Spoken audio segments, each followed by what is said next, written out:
Então, na noite de hoje, temos nosso companheiro Araripe Aguiar, desta casa, que vai nos falar sobre o poder da prece. Boa noite a todos, que Jesus nos abençoe e nos envolva na sua paz. Nós vamos falar um pouco hoje a respeito da prece, ou mais especificamente o poder da prece. Nós espíritas utilizamos essa denominação de prece, né? Alguns outros chamam de reza ou de oração, mas é tudo a mesma coisa. É esse canal que nós temos para falarmos com Deus. A prece, ela faz parte da nossa história, faz parte da humanidade desde sempre. Se nós formos ver nos registros que temos, nos registros religiosos, nós vamos encontrar na Gênese de Moisés, por exemplo, já a prática da prece, bastante materializada ainda para a época, e bem própria também, pois ela era feita através de holocaustos, de doação, né?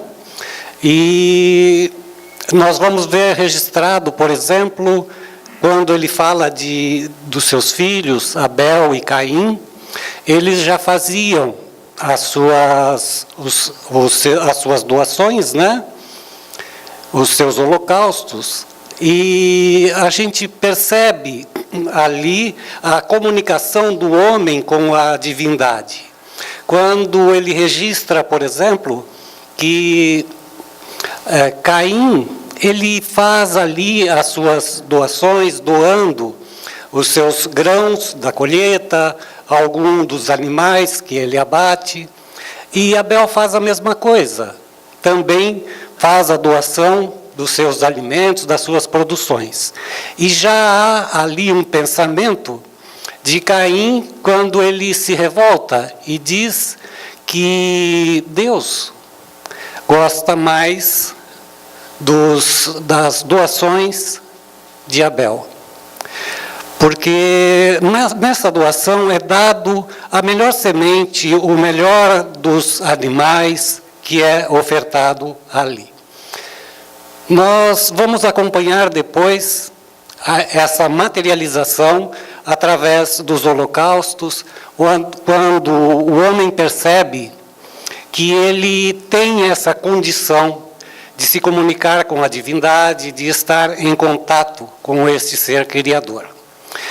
E com a evolução, o homem também vai ficando mais inteligente, vai percebendo a eficácia da prece, pois a resposta, ela sempre é dada, sempre que pedimos, nós vamos recebendo. E isso sempre foi assim. E alguns que se aperfeiçoam nessa técnica trazem para si esse compromisso e então passam a representar as outras pessoas neste ato, nesta doação, nessa adoração, nesse ato da prece mesmo. Com isso, então, nós começamos a instituir aqueles que nos estarão representando diante da divindade. Está pedindo para baixar um pouquinho. Diante de Deus, do nosso Criador. Quando Jesus vem até nós, ele traz, então, uma afirmativa a respeito da prece. Nós vamos ver registrado em Lucas e em Mateus também, várias passagens de Jesus nos concitando a oração, nos concitando a prece. Tem uma fala de Jesus que é: buscai e achareis. Allan Kardec, no Evangelho segundo o Espiritismo, no capítulo 27, ele vai analisar esta fala de Jesus, quando ele nos promete que sempre que pedirmos, nós receberemos. Essa oração, essa prece, que ela é tão mistificada durante todos os tempos, e que Jesus vem nos trazer isso como uma verdade, como uma realidade, com a doutrina espírita, ela passa então a ter uma explicação mais lógica, mais sensata a respeito disso.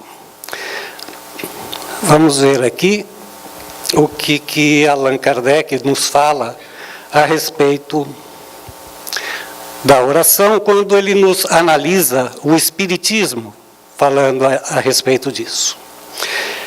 Eu vou ler para vocês aqui, uma parte, o capítulo 27, no item 10.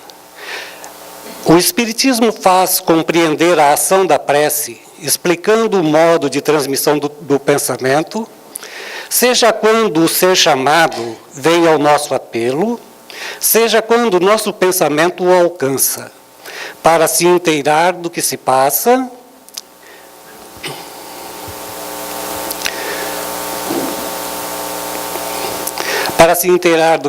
nessa circunstância, é preciso mentalizar todos os seres encarnados e desencarnados, mergulhados no fluido universal que ocupa o espaço, como somos neste mundo, na atmosfera. Este veículo recebe um impulso da vontade, que é o veículo do pensamento, como o ar é o veículo do som, com a diferença que as vibrações do ar são circunscritas, enquanto que o pensamento é dirigido a um ser qualquer, sobre a terra ou no espaço, de encarnado a desencarnado ou de desencarnado a encarnado. Estabelece-se uma corrente fluídica de um para o outro, transmitindo o pensamento como o ar transmite o som. Há uma explicação técnica aqui a respeito disso. No livro A Gênese, de Allan Kardec, no capítulo 14, quando ele nos fala do fluido, ele nos revela uma nova lei. Quando nós pensamos, nós transmitimos. E há este fluido cósmico universal que nos coloca em contato direto com aquilo que é o objeto do nosso pensamento. Então, a prece, quando nós fazemos, nós pensamos. E ao pensarmos, emitimos um pensamento. E esse pensamento fatalmente vai atingir o seu alvo.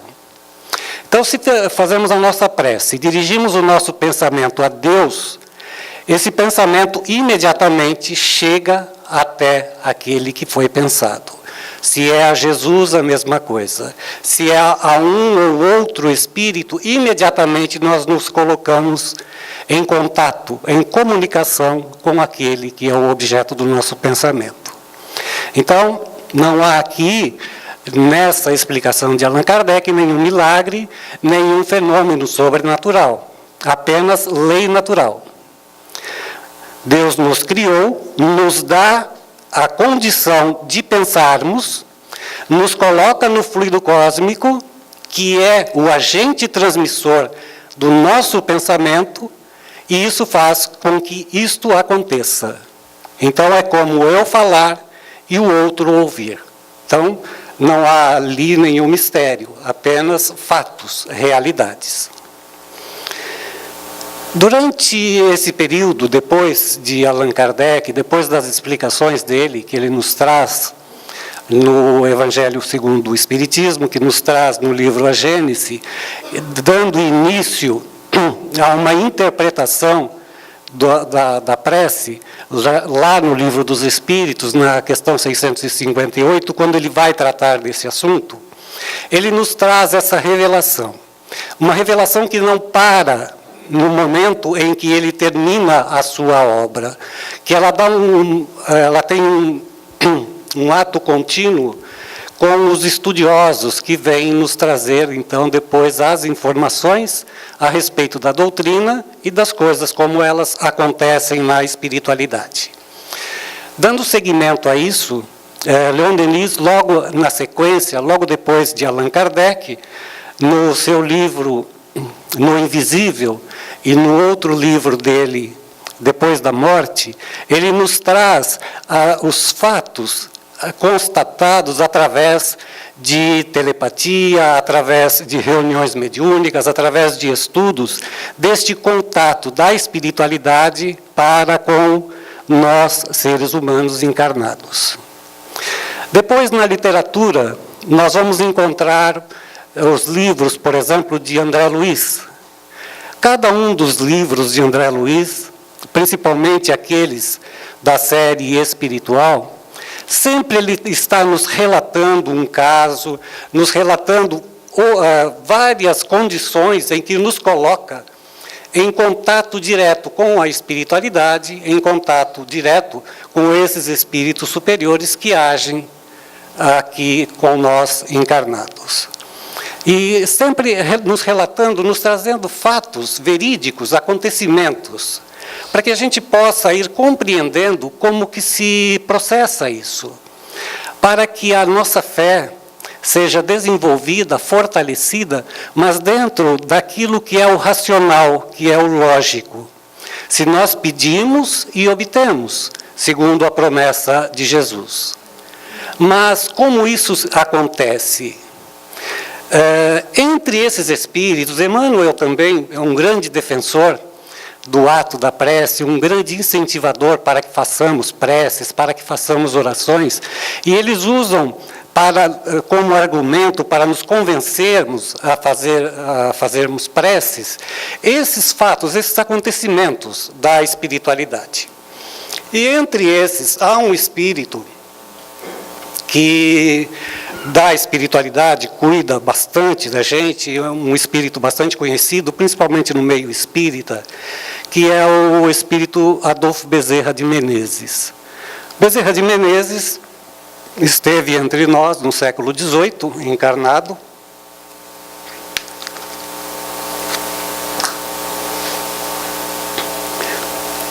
E no momento ele se encontra na espiritualidade, um espírito bastante evoluído, um espírito caridoso, benigno, um espírito bom, um espírito de luz. E ele, entre vários livros que ele escreve, tem um que se chama Dramas da Obsessão, que é escrito através da Ivone e do Amaral Pereira. E ele então nos narra aqui uma história. Este livro até aconselho a vocês que o leiam, que é uma preciosidade. Chama-se Dramas da Obsessão, pelo espírito Adolfo Bezerra de Menezes, psicografia de Ivone do Amaral Pereira. Ele conta aqui um caso, ele chama de caso de Lionel. Lionel é um espírito que, no momento em que ele escreve esse livro, está encarnado, vivendo um drama muito grande. Ele nos narra toda uma saga, 400 anos da história deste Lionel, acompanhado por seus obsessores. É uma história que começa lá em Portugal, no ano de 1500, e já no finalzinho de 1500, quase começo de 1600, há um desentendimento entre duas famílias, e essa perseguição se arrasta até os dias de hoje, até os dias em que esse livro foi escrito. Mas o caso específico aqui, que eu separei para a gente poder estar comentando, para ver como que funciona mais ou menos essa prece, o poder da prece, é um caso que ele vai nos narrar, não tem ligação com o caso Lionel, a não ser na semelhança dos acontecimentos. Mas veja que interessante. Ele começa nos narrando a história.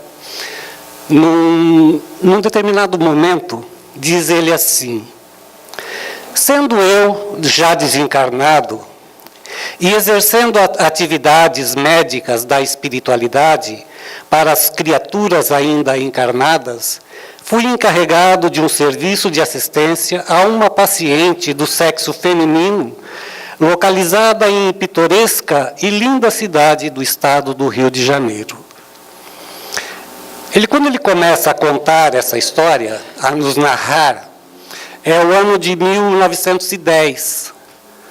Então, recentemente, ele havia desencarnado, não fazia muito tempo. Já na espiritualidade, ele já trabalhava, continuava o seu trabalho, porque Bezerra de Menezes fora médico enquanto esteve encarnado. E quando ele volta para a espiritualidade, imediatamente ele assume um posto de médico numa equipe que já trabalhava no socorro aos doentes aqui da Terra. Então, é ato contínuo. Nós partimos para a espiritualidade e continuamos fazendo, não começamos, nós continuamos fazendo aquilo que fazíamos. Cada um de nós, quando vamos para a espiritualidade, vamos simplesmente continuar. Algum tempinho para descansar, para se ajeitar, para se reconhecer no espaço em que estamos, e depois a vida continua. E ele, como era médico, imediatamente foi arrebanhado para esse trabalho. E esse momento em que ele está nos narrando, ele diz assim: encontrava-me, então, em um certo culto ao Criador, com os pensamentos conjugados em preces, e os corações dilatados em altos de vibrações amorosas, em busca de suas bênçãos protetoras. Ele estava numa reunião, e ele estava, naquele momento, fazendo uma prece, fazendo uma oração, fazendo esse contato, esse diálogo com o poder superior. E nesse exato momento, ele diz assim, que teve um certo enternecimento na oração, que definiu em meu ser um estremecimento muito forte.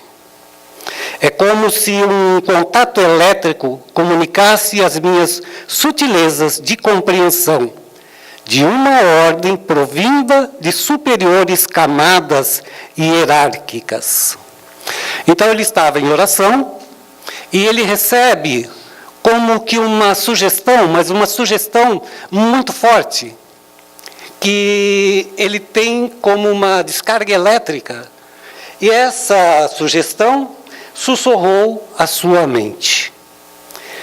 Vá à rua tal, na cidade tal, em tal endereço, lá no estado do Rio de Janeiro, que nós temos um momento sacrossanto de maternidade.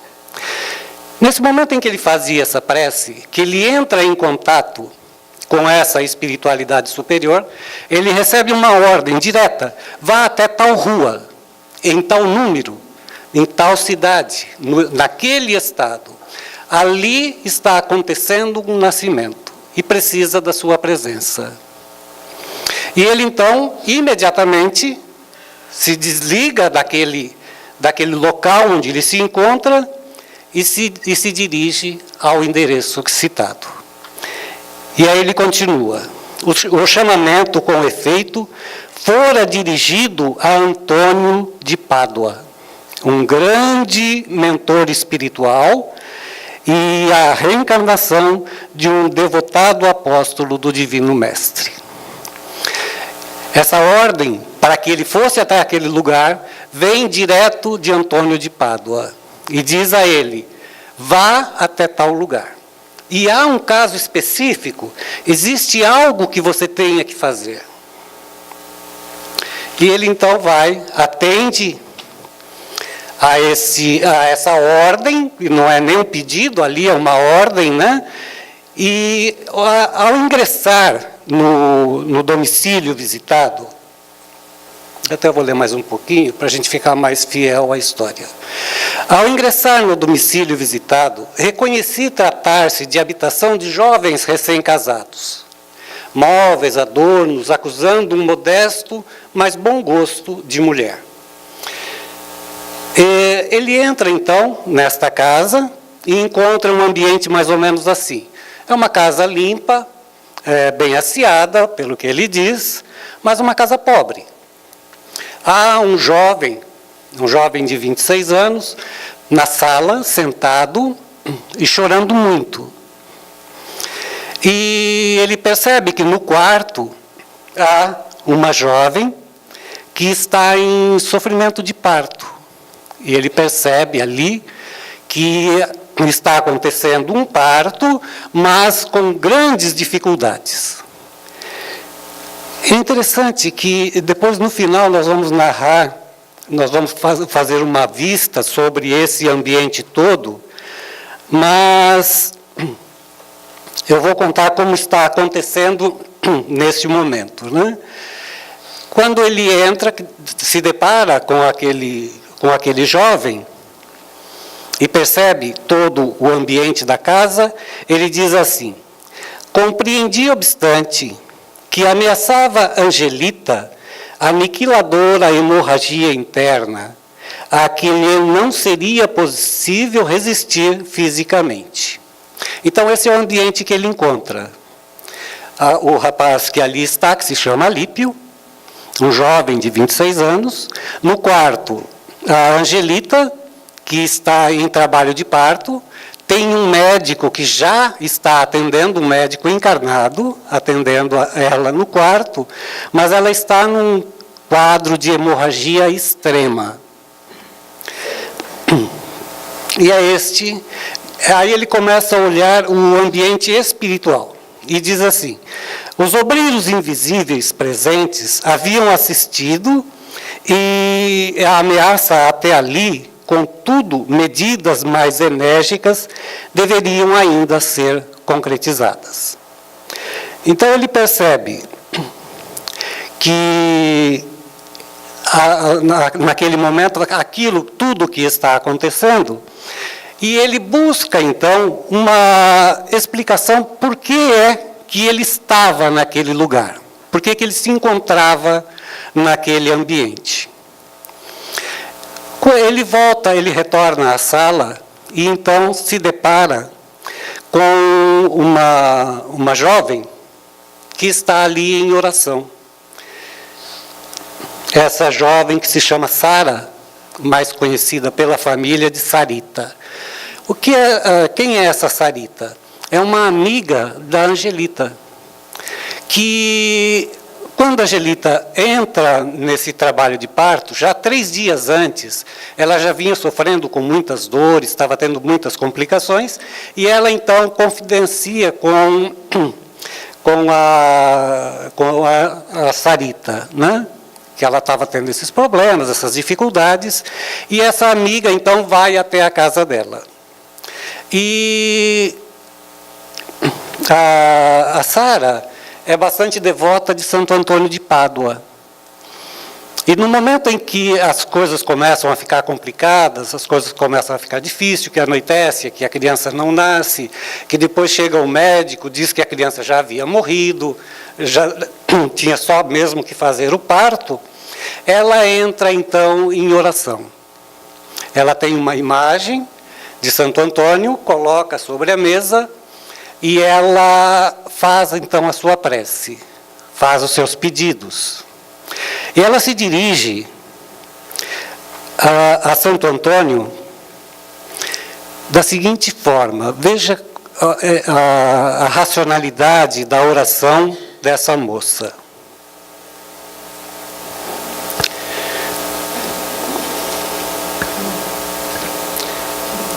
Eu vou repetir as palavras dela. Santo Antônio de Pádua, meu bom Senhor e protetor, pelo amor do nosso Criador Supremo e sob os auspícios do Senhor crucificado, eu vos suplico piedosa intervenção da vossa assistência para minha muito querida amiga Angelita, que neste momento se encontra em perigo de morte. Santo Antônio de Pádua, socorrei-a pelo amor de Jesus, e como outrora levantaste do leito de morte tantos enfermos, reintegrando-os no gozo da boa saúde, levantai também a pobre Angelita. E ela continua nesse mesmo tom de diálogo, de conversa fraterna com Santo Antônio. Mas o que Adolfo Bezerra de Menezes vê é uma jovem que, para ele, representa, ele chama de coluna, ou de antena iluminada. Ela é, naquele momento, um canal transmissor ligado, conectado direto com Santo Antônio. Naquele momento, ela está em diálogo, tanto que quando ela entra nessa oração, Santo Antônio recebe, capta a mensagem de Angelita e imediatamente ordena a Adolfo Bezerra de Menezes que se dirija até lá. Então, é a comunicação e a ação dos espíritos atendendo o nosso pedido, atendendo as nossas súplicas. E nesse momento, aquela moça, Angelita, representa todo esse contexto, toda essa ligação para com a espiritualidade superior.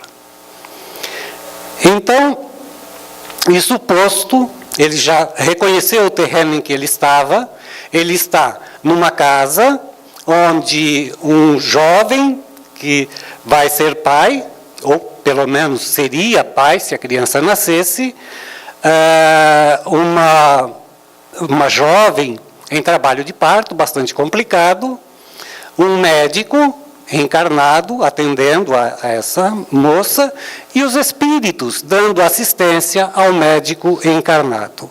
E é então quando ele tem que agir, ele tem que fazer aquilo ao qual ele foi predisposto, cumprir a ordem que lhe foi dada. Vá até lá e faça tudo o que for possível por ela.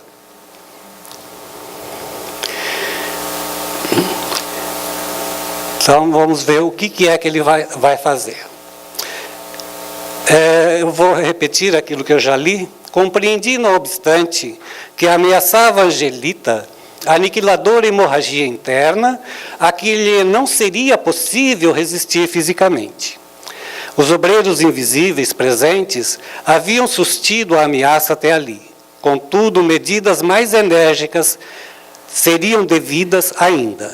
E compreendia, a malgrado meu, que dos 3 longos dias de espera na indecisão da procura de um médico para a intervenção urgente que se fizera necessária, resultara para a jovem mãe o despedaçamento de tecidos em órgãos internos muito melindrosos, tais como a bexiga, o óvulo urinário, os canais renais, enquanto que músculos e tendões dolorosamente comprimidos durante a gestação penosa, a inércia do nascituro e a violência da operação ameaçavam inutilizá-la para sempre. Intervim, então, valendo-me dos recursos psíquicos aplicáveis.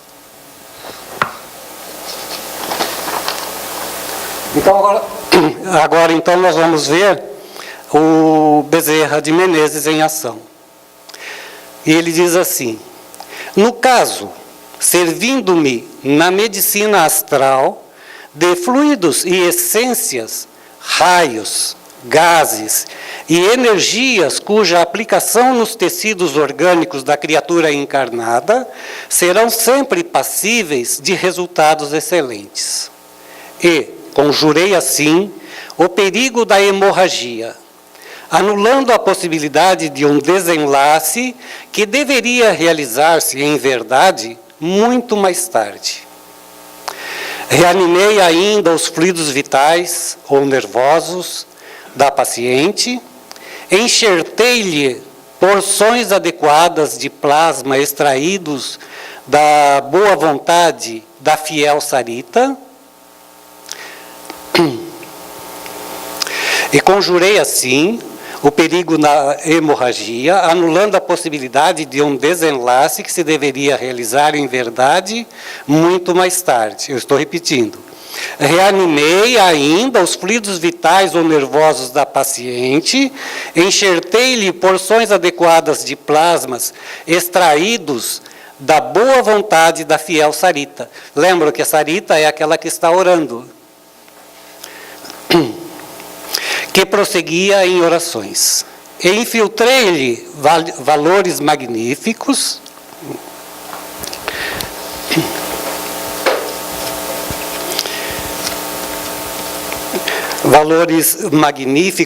e magnéticos, tonificando-lhe tonificantes do coração, do cérebro e da circulação venosa, com atuações ativantes do sistema nervoso, fazendo-os mansamente e sutilmente penetrar pelos poros da enferma, qual se milhões de celestes agulhas portadoras de essências de vida que pudessem ser introduzidas nos orifícios da pele, a fim de atingirem os locais necessários. Então, o que a Bezerra de Menezes está fazendo? Ele é um espírito, está ali com a assistência de outros espíritos que estavam antes dele, que não conseguiam uma interferência tão direta como a que ele faz. Ele chega e manipula os fluidos que ali estão presentes, transforma aquela matéria, aquele fluido cósmico universal, socorre para a hemorragia, vitaliza algo que já está se extinguindo, tonifica, vitaliza, busca o plasma, transforma, age sobre a matéria. Então, são tudo leis naturais. Assim como o nosso pensamento, quando pensamos, dirigimos, ele vai e se materializa, entra em contato, se comunica, assim também a espiritualidade age em cada um de nós. No caso especial de Angelita, isso está acontecendo no momento de parto, no momento em que aquele que está nascendo não vai se realizar o seu nascimento, mas ela recebe ali o tratamento para que a sua vida continue. E isso tudo acontece de uma forma física, de uma forma natural. Com essas explicações que nos chegam dos espíritos, nos revelando qual é a máquina, qual é o funcionamento, aí fica bem mais fácil para nós acreditarmos, compreendermos, termos fé, fortalecermos a nossa fé em Jesus, nas promessas que Ele nos faz.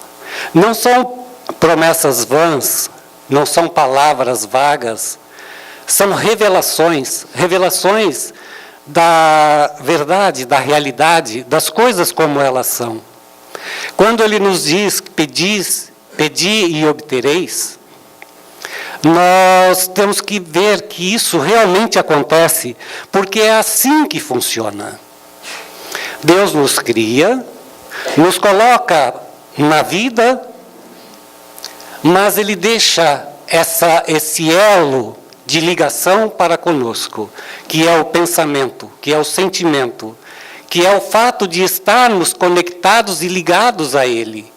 E sempre que falamos, sempre que pensamos, Ele nos ouve, Ele nos percebe, Ele nos sente. E nos atende. Agora, por que às vezes a gente faz a prece?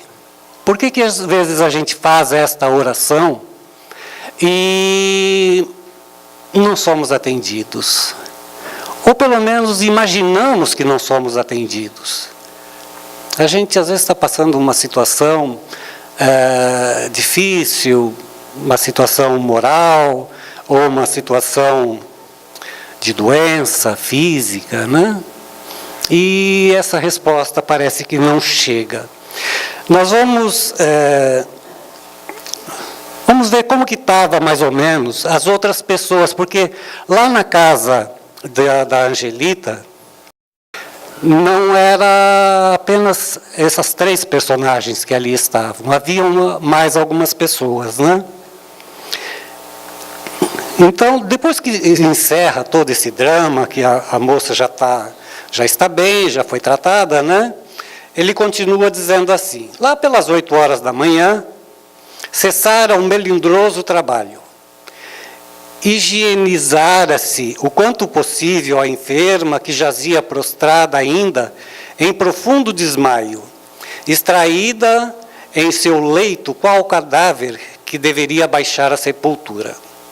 Compreendi propício à sua recuperação fisiológica, aquele prolongado delíquio, e não me afligi por seu estado, nem procurei despertá-la.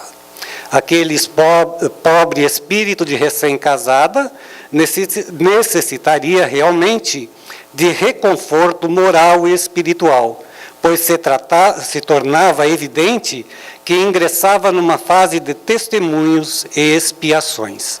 E ele percebe, então, nesse momento, que a Angelita, que nesse momento dormia, em espírito, ela havia sido arrebatada e levada até junto de Antônio de Pádua, que é que eles não o chamam de Santo Antônio de Pádua, e simplesmente Antônio de Pádua, para que ela fosse fortalecida, para que ela fosse aconselhada e principalmente para que ela fosse orientada para o período que se iniciava a partir de então. Porque, segundo aqui o que ele nos conta, há um renascimento. O fato dela ter sido atendida, socorrida e não ter desencarnado naquele momento, ela então estava renascendo. E ela vai ser orientada lá na espiritualidade para que ela possa continuar a sua vida.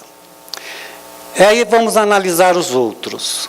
E constatei que no interior da casa, onde como um sudário de opressões pesava, Alípio,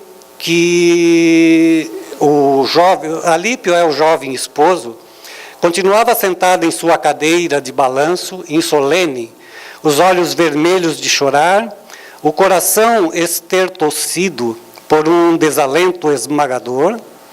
A seu lado, um grande cinzeiro, transbordante de pontas de cigarro inaproveitadas, atestava as horas de excitação que trituravam o seu sistema nervoso, completamente alterado no momento em que dele me aproximei, ao passo que em outras dependências a genitora de Angelita blasfemava por entre lágrimas e inconformações, acusando a providência em quem não cria de crer pelo insucesso da filha, enquanto maldizia do cirurgião que a houvera maltratado tanto, e as irmãs da enferma e algumas vizinhas prestativas, apavoradas e estarrecidas entre os acontecimentos, não atinavam com o que dizer, quedando-se todas em um desesperado silêncio. Então vejam quanta gente tinha nessa casa. Tinha a mãe da Angelita que ali estava, tinha o próprio pai, né? O esposo, o Alípio. Ela tinha algumas irmãs também, que estavam na casa. E também tinha algumas vizinhas que ali estavam. De todos esses que ali estavam, todos estavam pensando, todos estavam, de certa forma, interferindo naquele acontecimento, naquilo que estava acontecendo. Mas qual era a interferência? Qual era o pensamento daqueles outros que ali estavam? De Alípio, em completo desespero, tentando de alguma forma, com coisas materiais, se acalmar, ou da mãe, a avó daquele que seria a criança que iria nascer, que, revoltada, blasfemava e ainda tinha pensamentos contrários à divindade, achando que ela estava castigando a sua filha, e que vibrava negativamente para o médico, acusando o médico de fazer a sua filha sofrer, de ter matado o seu neto. Então, as irmãs desta que também, em desespero, se colocavam a lamentações, as vizinhas que, preocupadas com aquela situação do momento, mas que nada faziam para reverter aquele quadro, nem sequer mesmo em pensamento. Então, tudo aquilo que nós pedimos, nós obtemos. Dentro daquele ambiente, se todos aqueles que ali estavam estivessem em harmonia de pensamento, estivessem na sintonia de Sarita, ligada com o mais alto, numa oração sincera, não há necessidade ali de nenhuma fórmula, não há necessidade de ensaios ou de palavras decoradas, apenas a conversa fraterna, o apelo humilde e simples que ela faz a Santo Antônio, movimenta e modifica todo aquele quadro. Ainda que, e apesar de, o ambiente ser aquele ambiente totalmente contrário a uma providência do bem, pelas pessoas que ali estão negativas, com pensamentos negativos. Porque enquanto a Sarita se liga ao mais alto, aqueles outros que ali estão se misturam aos que estão ali embaixo, vibrando na mesma sintonia. Quando Jesus nos afirma que se nós buscarmos, nós acharemos, se nós pedirmos, nós obteremos, é disso que ele fala. O que é que nós buscamos? O que é que nós pedimos? Porque fazer a prece, hoje, todos nós fazemos. Não apenas a doutrina espírita nos divulga o poder, a necessidade, o benefício de fazermos prece. Todas as religiões já têm esse hábito de divulgar e difundir o valor da prece. E a prece, o Espiritismo nos revela que é a transmissão de pensamento. Então, quando estamos pedindo, quando estamos pensando, o que é que nós pedimos realmente? Qual é o tipo de conversa, de diálogo que nós temos com Deus, com Jesus, com Santo Antônio, com Bezerra de Menezes, com os espíritos que nos assistem? Porque eles já nos revelam que eles estão constantemente ao nosso lado, vendo, ouvindo, percebendo os nossos pensamentos e nos atendendo. Assim como Bezerra de Menezes ouve aquele chamado de Sarita e recebe a ordem de Santo Antônio, se dirige até aquela casa, faz o que tem que ser feito. Todos os espíritos na espiritualidade fazem isso. Todos. Desde o mais alto até o espírito mais humilde. É isso que eles fazem.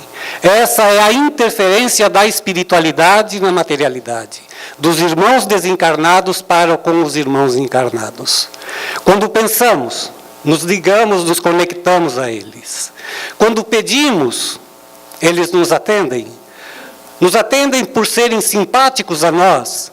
Nos atendem porque são semelhantes a nós. Ou mesmo porque recebem uma ordem superior. Alguém que lhe diz, vá até aquele e atenda aquele pedido. Agora temos que ter a consciência de que quando pensamos e pedimos, pedimos a todos os espíritos. Qual é o pedido que eu faço? Qual é o pensamento que eu tenho? A quem eu vou me ligar? Eu sou a Sarita, que se liga imediatamente com o Santo Antônio de Pádua?